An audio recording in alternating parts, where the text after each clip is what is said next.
Your flowers are falling off your Phalaenopsis orchid. Is your orchid dying? No, it's not dying. I have a couple things to explain to you, so welcome to the greenhouse. I'm Danny. Thanks for clicking.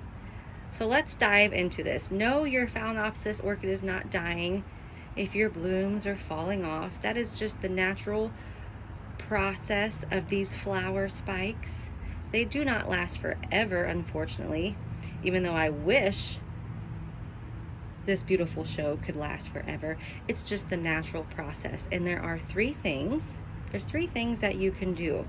So let's dive into those three things. So you have recently purchased or got given as a gift a Phalaenopsis orchid. And it will come in a decorative pot like this, a plastic sleeve.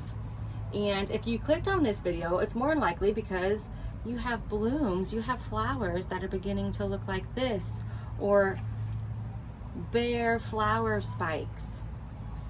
Like I said, this is a natural process of a Phalaenopsis orchid. These beautiful blooms do not last forever, unfortunately. And there are three things that you can do. Now, the first one is cutting the spikes off completely, chopping them down off to right here. The second one is if your spikes are all still green, if they're all still green, you can leave the spikes alone and not do anything. Or the third thing is, if your spikes are still green, you can cut them down to a node and hope that they will shoot off a secondary spike, grow a secondary spike from that node. Now let's dive just a little bit deeper into those three things. The first one that I mentioned was cutting the spikes off completely. And what I mean by that is cutting the spike down to as far as you can get.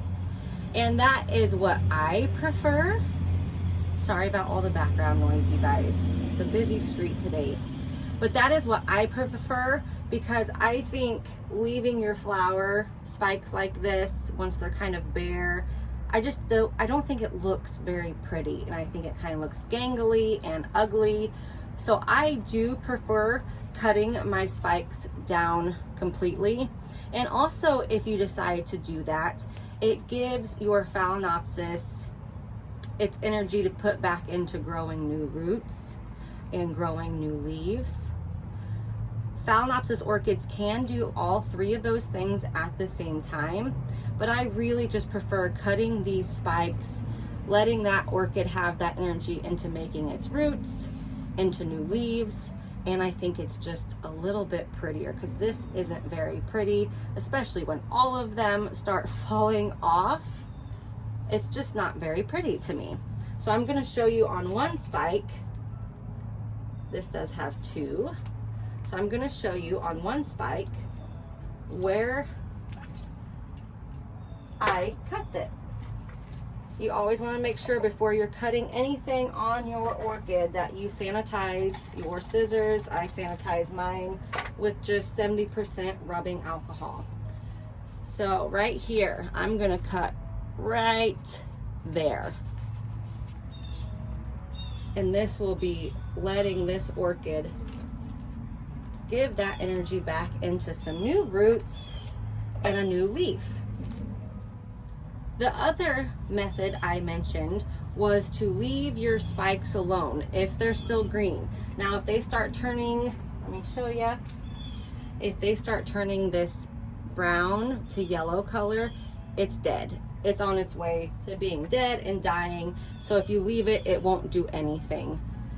So if you have a green spike still, you can just leave it. So if you look closely right here, this was the original spike right here. And I left it alone, and it created this secondary branch because the spike was still green. So that's another option you can do. You can leave your spike alone if it's still green, and it might just create a secondary branch or more buds at the very tip of that green flower spike, and you'll get 1 to 2, 3, 4, 5 blooms sometimes. So that's another option, just leaving the green flower spikes alone in hopes to get a secondary and more blooms. The last option that you have is to, if your flower spike's still green, is you can cut your flower spike above a node, which these little things right here, these little pointy guys right here are your nodes on your flower spike.